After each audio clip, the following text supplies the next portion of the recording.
إن الحمد لله نحمده ونستعينه ونستغفره من يهده الله فلا مضل له ومن يضلل فلا هادي له وأشهد أن لا إله إلا الله وحده لا شريك له وأشهد أن سيدنا ونبينا وحبيبنا وشفيعنا وقرة أعيننا محمدا عبده ورسوله صلی اللہ تبارک و تعالی علیہ وعلی آلہ واصحابہ وازواجہ وذریتہ وبارک وسلم تسلیما کثیرا اما بعد فاعوذ باللہ من الشیطان الرجیم بسم اللہ الرحمن الرحیم یا ایہا الذین آمنوا قولوا قولا سدیدا سبحان ربک رب العزة عما یصفون وسلام علی المرسلین والحمد للہ رب العالمین اللہم صل علی سیدنا محمد وعلی آل سیدنا محمد وبارک وسلم۔ یہ سارے طلبہ ہیں؟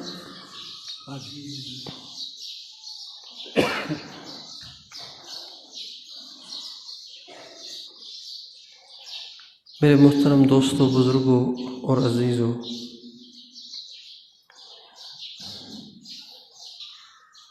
انسان کی جو قیمت ہے، انسان قیمتی معلومات سے نہیں بنتا بلکہ اپنے کردار سے اور عمل سے بنتا ہے۔ ایک آدمی کے پاس معلومات تو بہت ہو لیکن اس کا کردار اچھا نہ ہو تو وہ کسی کو بھی اچھا نہیں لگتا، اور جس کا کردار اچھا ہو وہ ہندو ہو تب بھی اچھا لگتا ہے، غیر مسلم کافر ہو تب بھی اچھا لگتا ہے اگر اس کا کردار اچھا ہے، اس کے اخلاق اچھے ہیں۔ تو اس لیے آپ جتنے بچے یہاں پڑھ رہے ہیں تو جیسے آپ اس کی محنت کر رہے ہیں کہ ہمارا جلد جلد حفظ ہو جائے، ہمارا قرآن پکا ہو جائے۔ بہت سے بچوں کو اس کی فکر ہوتی ہے نا کہ ہمارا قرآن جلدی پورا ہو جائے، پکا ہو جائے۔ مولانا صاحب دعا کریں میرا ذہن کھل جائے، میرا سبق پکا ہو جائے۔ تو جیسے آپ کو اس کی فکر ہے کہ آپ کا ذہن کھل جائے، آپ پکے حافظ ہو جائیں، بڑے قاری ہو جائیں، بڑے قاری ہو جائیں، بڑے عالم بن جائیں، اسی طرح آپ کو اس بات کی فکر بھی ہونی چاہیے کہ میرے اندر اچھے اخلاق پیدا ہو جائیں، اچھے اخلاق۔ آپ اردو سمجھ رہے ہیں؟ یہ بچے تاسو اردو پوئے گی؟ یہ بچے سب نہیں جانتے سر۔ اچھا، یہ بڑے تو سمجھتے ہوں گے نا، جو بڑے بیٹھے ہیں، بڑے بچے۔ اللہ،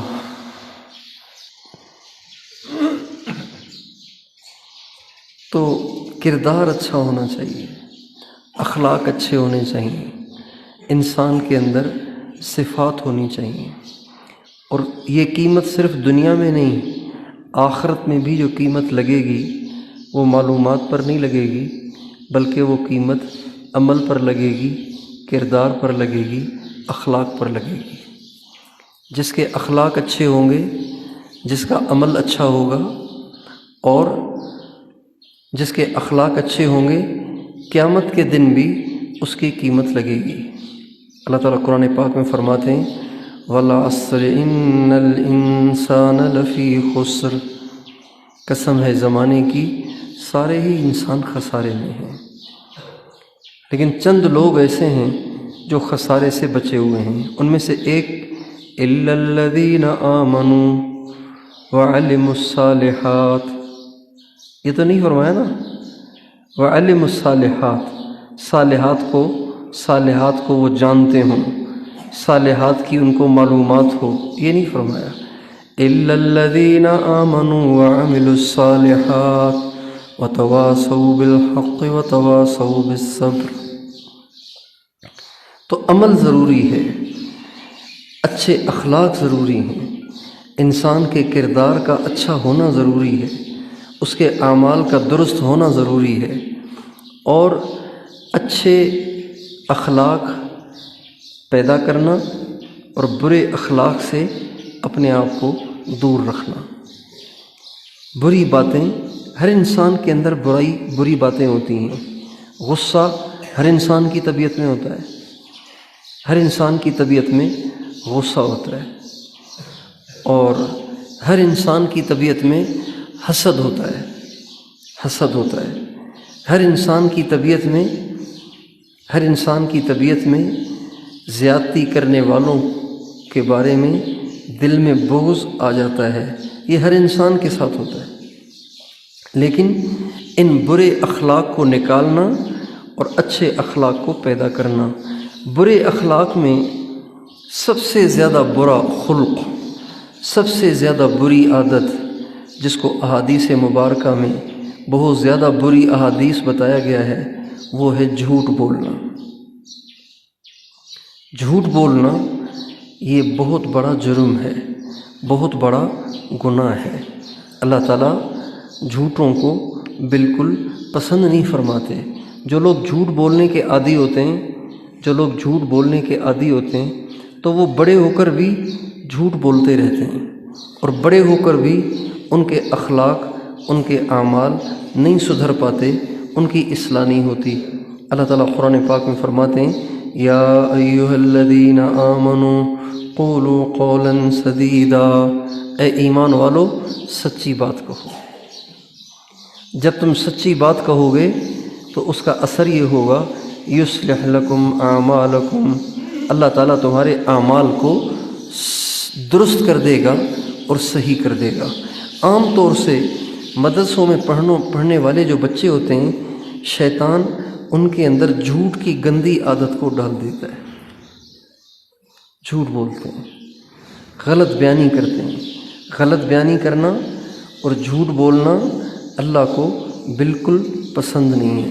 اور انسان جو جھوٹ بولتا ہے وہ دو وجہ سے، یا تو کسی چیز کے لالچ میں جھوٹ بولتا ہے، یا کسی کے خوف سے جھوٹ بولتا ہے۔ ایک دکاندار جھوٹ بولتا ہے اس لیے کہ زیادہ پیسے ملیں اور زیادہ مہنگی چیز بکے، اس لیے وہ جھوٹ بولتا ہے۔ لیکن ایک طالب علم کیوں جھوٹ بولتا ہے؟ ایک طالب علم اس لیے جھوٹ بولتا ہے کہ اگر میں نے سچ بول دیا تو قاری صاحب ماریں گے، مولانا صاحب ماریں گے، مولوی صاحب ماریں گے، اس لیے جھوٹ بول کے اپنی جان چھڑاتا ہے۔ اس لیے اگر دل میں صرف اللہ کا خوف ہو، صرف جنت کا شوق ہو، صرف اللہ کا خوف ہو، تو پھر انسان کبھی بھی جھوٹ نہیں بولے گا۔ اور ہمارے نبی کا ارشاد ہے، ان الصدق ینجی والکذب یہلک، بے شک سچ نجات دیتا ہے اور جھوٹ انسان کو ہلاک کر دیتا ہے۔ آپ نے واقعہ سنا ہوگا، حضرت کعب بن مالک رضی اللہ تعالیٰ عنہ ہمارے نبی کے ایک صحابی ہیں۔ غزوہ تبوک کے موقع پر ہمارے نبی نے نفیر عام فرمایا، سب سے کہا نکلو، روم سے لڑنا ہے، سب کے سب نکلو، انفروا خفافا وثقالا وجاہدوا باموالکم وانفسکم، سب کے سب نکلو، کوئی بھی گھر نہ بیٹھے۔ تو سارے صحابہ نکل گئے، صرف منافقین پیچھے رہ گئے۔ حضرت کعب بن مالک، حضرت ہلال بن امیہ، حضرت مرارہ بن ربیع، یہ تین صحابہ پکے مومن تھے، پکے مسلمان تھے، اور ان میں سے دو تو بدری تھے۔ بدری بڑے درجے کے صحابہ کو کہتے ہیں۔ لیکن یہ بیچارے تینوں رہ گئے، عذر بھی کوئی نہیں تھا، پھر بھی رہ گئے۔ جب نبی کریم صلی اللہ علیہ وسلم واپس تشریف لائے تو یہ تینوں حاضر خدمت ہوئے، لیکن اس سے پہلے یہ سوچنے لگے کہ اب اللہ کے نبی تو بہت ناراض ہوں گے، اس لیے کہ مسلمان تو سارے گئے، کوئی مسلمان پیچھے تو رہا نہیں، اب کیا کرنا چاہیے؟ تو خاندان اور قبیلے کے لوگوں نے کہا، آج تم جھوٹ بول کے حضور کے غصے سے بچ جاؤ، بعد میں حضور سے استغفار کروا لینا، اللہ کے نبی تیرے لیے استغفار کریں گے تو تیری غلطی معاف ہو جائے گی۔ قبیلے کے لوگوں نے کہا جھوٹ بول دو اور یوں کہہ دو کہ جی میں مجبور تھا، میں پریشان تھا، میں بیمار تھا، میں چل بھی نہیں سکتا تھا، یہ کہہ کے عذر پیش کر دو۔ حضرت کعب بن مالک کہتے ہیں میں سوچتا رہا کہ جھوٹ بولوں یا سچ بولوں۔ آخر میں نے یہ فیصلہ کیا کہ میں نے سچ بولنا ہے، میں نے جھوٹ نہیں بولنا ہے، چاہے اللہ کے نبی مجھ سے ناراض بھی ہوں اور مجھے سزا بھی دیں، پھر بھی میں نے سچ بولنا ہے، اس لیے کہ سچ میں نجات ہے۔ چنانچہ حضرت کعب بن مالک ہمارے نبی کی خدمت میں حاضر ہوئے اور آپ علیہ الصلوۃ والسلام کے چہرے پہ ناراضگی کے اثرات تھے، ناراضگی کے آثار تھے۔ آپ علیہ السلام نے فرمایا کعب تم کیوں نہیں گئے ہمارے ساتھ؟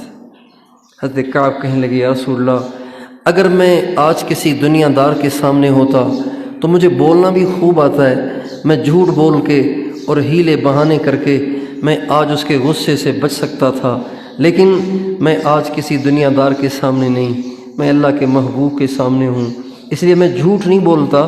میں بہت اچھا تھا، میرے حالات بھی بہت اچھے تھے، لیکن بس میں رہ گیا، میں نہیں گیا، مجھے کوئی عذر نہیں ہے، میں بغیر عذر کے رہ گیا تھا۔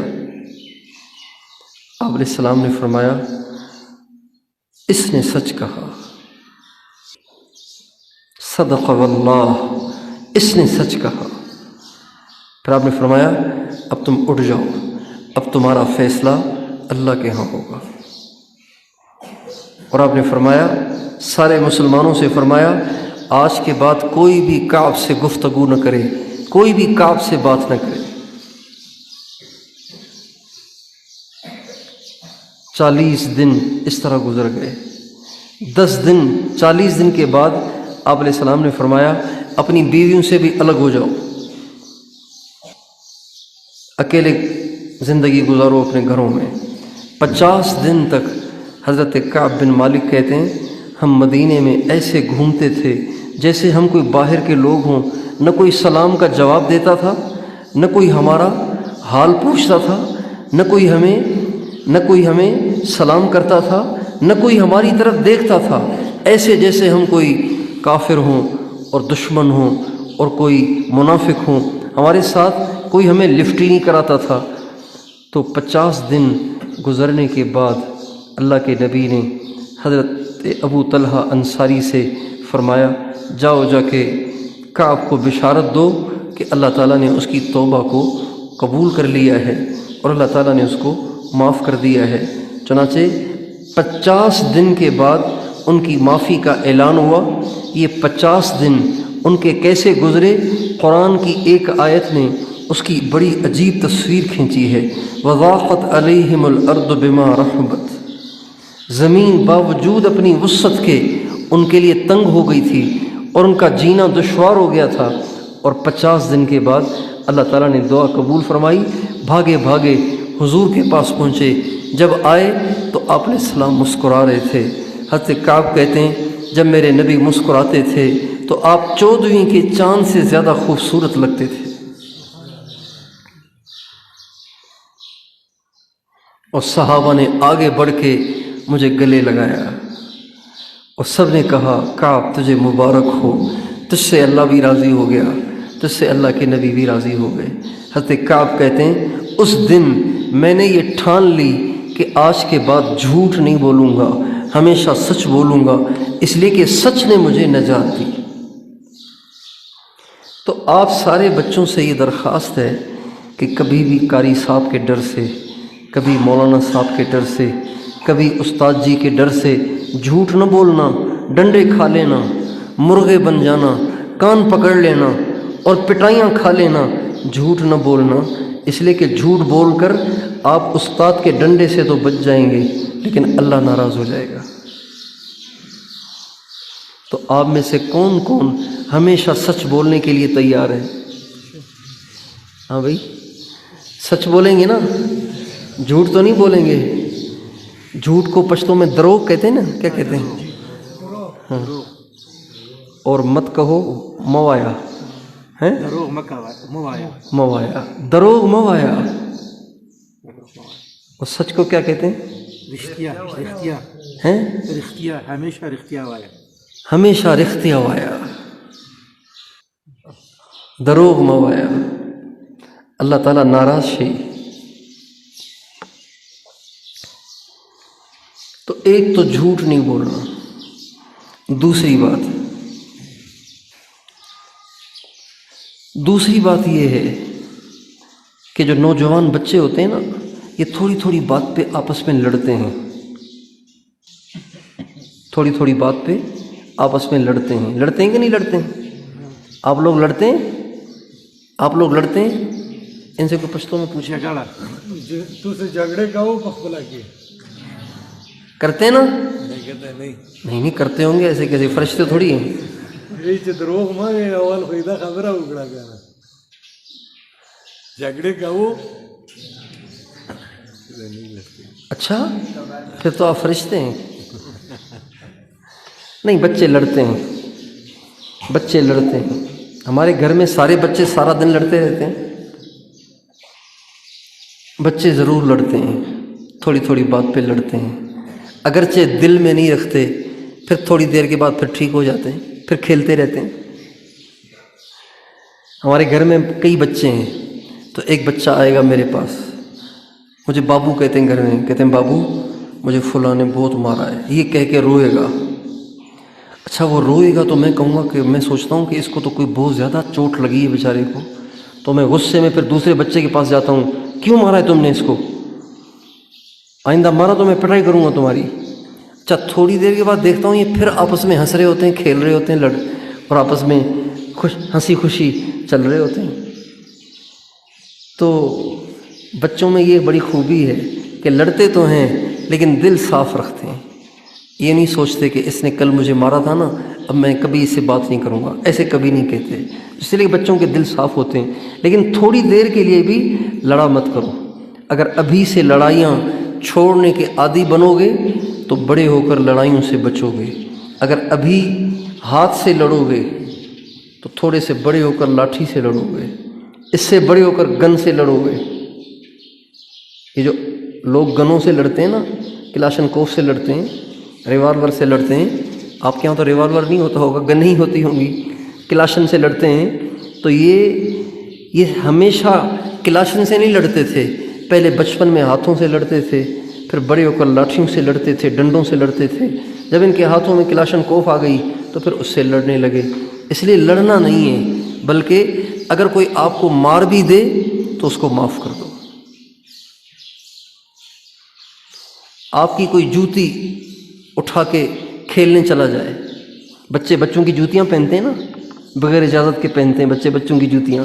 اگر آپ کی جوتی پہن کے کوئی چلا جائے تو اس پہ ناراض نہ ہو، اس کو میں نے آپ کو معاف کر دیا. اگر آپ کی کاپی کوئی اٹھا کے استعمال کر لے تو اس پہ ناراض نہ ہو. اگر آپ کی کتاب کوئی پھاڑ دے تو اس پہ ناراض نہ ہو. اگر آپ کا قلم کوئی توڑ دے اس پہ ناراض نہ ہو. اگر کوئی آپ سے مذاق کر کے آپ کی ٹوپی اتار کے زمین پہ پھینک دے تو اس پہ ناراض نہ ہو. ٹوپی اٹھا کے پہن لیا کرو اور اس کو کہو میں نے آپ کو معاف کیا. اس کی اپنے اندر عادت پیدا کرو، ابھی سے اس کے عادی بنو. حضرت امام زین العابدین حضرت امام حسین کے فرزند ارجمند ایک دفعہ وضو کر رہے تھے. ان کی خادمہ جو لونڈی تھی، باندھی تھی، وہ ان کو وضو کرا رہی تھی.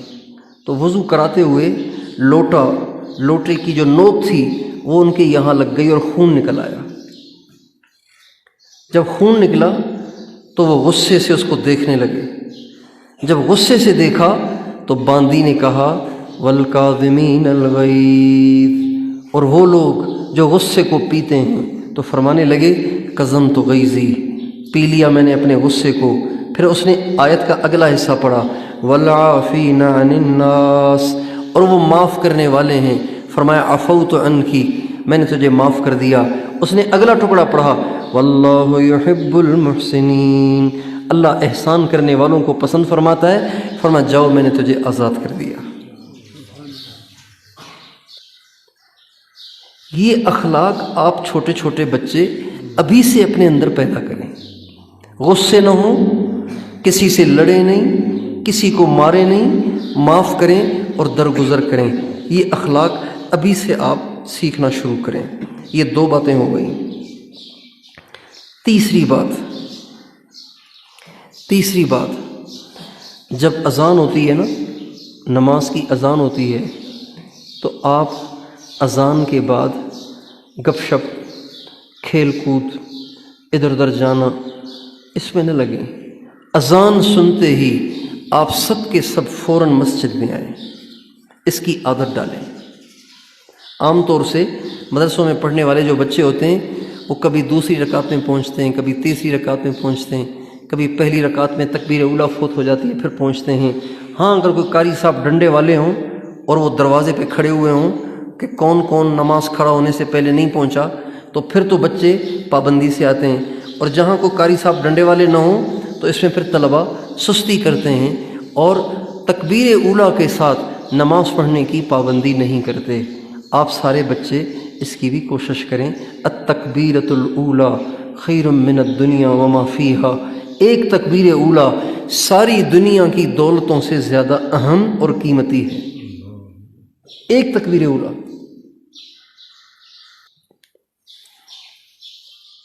ایک بزرگ تھے، ان کی ایک دفعہ تکبیر اولیٰ فوت ہو گئی،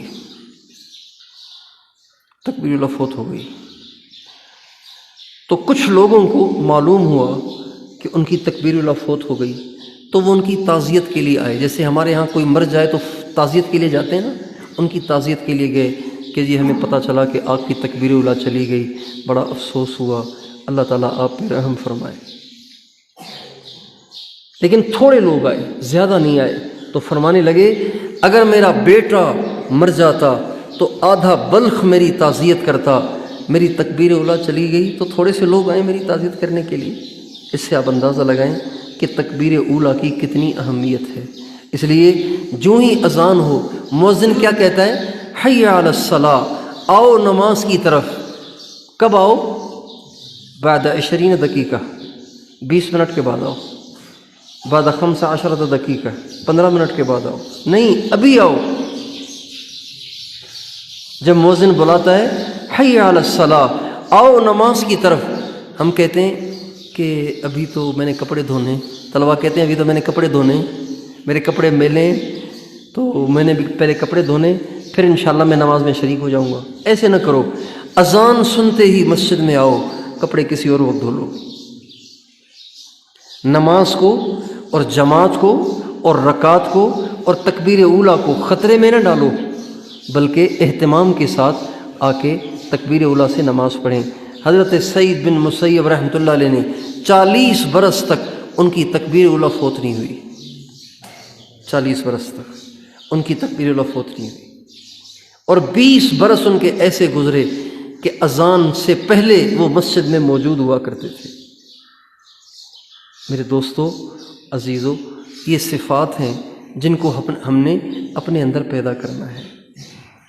یہ 3 باتیں ہو گئی۔ چوتھی بات یہ ہے کہ جب آپ نماز پڑھتے ہیں تو نماز جلدی جلدی نہ پڑھا کریں، ٹھہر ٹھہر کے پڑھا کریں۔